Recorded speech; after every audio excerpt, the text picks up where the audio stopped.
안녕하세요. God Save Birmingham의 크리에이티브 디렉터 차현성입니다.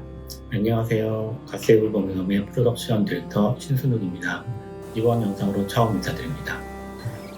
지난번 영상에 이어 두 번째 업데이트 내용을 공유드릴 수 있게 되어 매우 기쁩니다.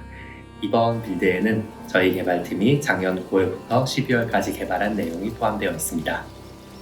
프리알파 빌드에 이어 알파 빌드까지는 게임의 기초가 되는 요소에 집중하였습니다. 어떤 내용들이 알파 빌드에 포함되었는지 살펴보겠습니다. We developed a guide that provides helpful information and natural progression goals when starting the game. The guide introduces the player character, setting, and premise.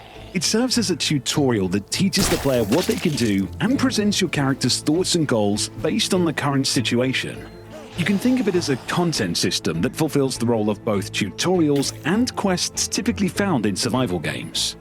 Next, let's look at what was developed regarding weapons and combat, which many players have shown an interest and given feedback about during the pre-alpha test. In the alpha build, one-handed blunt weapons have been implemented. These include clubs, maces, and hammers. Since they have no blades, they're not well suited to cutting off zombie limbs, but they are effective for attacking the head. Setting them further apart from other weapon types, they can also stagger zombies and momentarily hinder their movement. A wide range of tools will be included in this weapon category, from actual weapons like maces to everyday tools like rolling pins. We've also added a scythe as an available weapon in the alpha build. Scythes often appear as flashy weapons in medieval fantasy games, but in our game, they're actually an agricultural tool being used as a weapon. That said, it's a tool familiar to farmers. If you swing it with more force than you would when cutting grass, it can slice through a zombie's leg or knock them down. When we were creating the swing animation for the scythe, we referred heavily to real scythe handling motions used in farming. Objects in the game now have durability.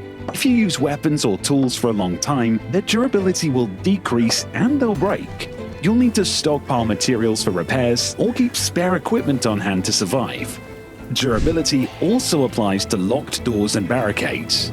If you encounter a locked house you want to loot, you can kick or attack the door to break it open. Conversely, if it's your own shelter, you'll need to manage the durability of doors and barricades to prevent zombie intrusion. Weapons or tools that use blades now have sharpness to manage. If a blade becomes dull, it will be less effective for killing zombies. After spending the day scavenging and fighting, you can return to your shelter and sharpen your worn blades before going to sleep to prepare for the next day's survival. Based on feedback from the pre-alpha test, we've improved the game's aiming system so the player's melee attacks will now accurately hit the point your mouse reticle is aimed at. Combat in God Save Birmingham is designed so that the character strikes exactly where the player intends, and zombies react differently depending on which body part is hit. This encourages players to strategically choose target areas and develop precision in hitting those exact spots.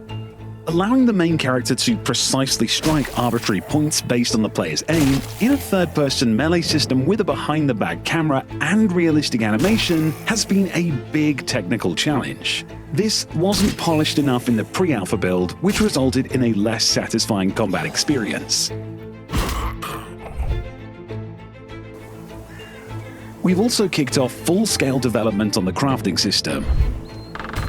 To survive in a village overrun by zombies, securing your doors is extremely important.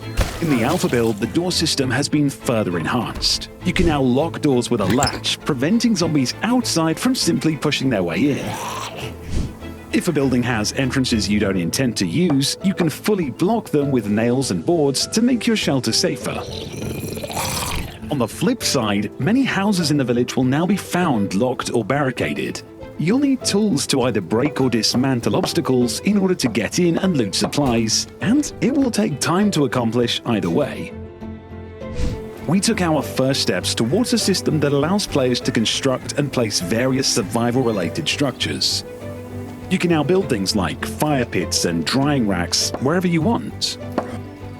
Right now, only a few basic craftables and constructions are available, but many more will be added throughout development. God Save Birmingham is a survival simulation game, where a key part of gameplay is managing the player character's health and related status effects. In the alpha build, we've further refined the health management system and would like to share the improvements. If you leave your wounds untreated, linger too long in a cold environment, or if your body gets too dirty, you may catch a disease. God. Diseases range from mild illness like colds that impose small penalties to deadly ones like plague that can kill you and end the game. When your character is bitten by zombies or falls from high places, they'll take injuries that need to be properly treated. Fuck. Apply ointment and wrap wounds, and replace wraps until wounds heal. If neglected, your character may suffer severe damage from bleeding or infection. God.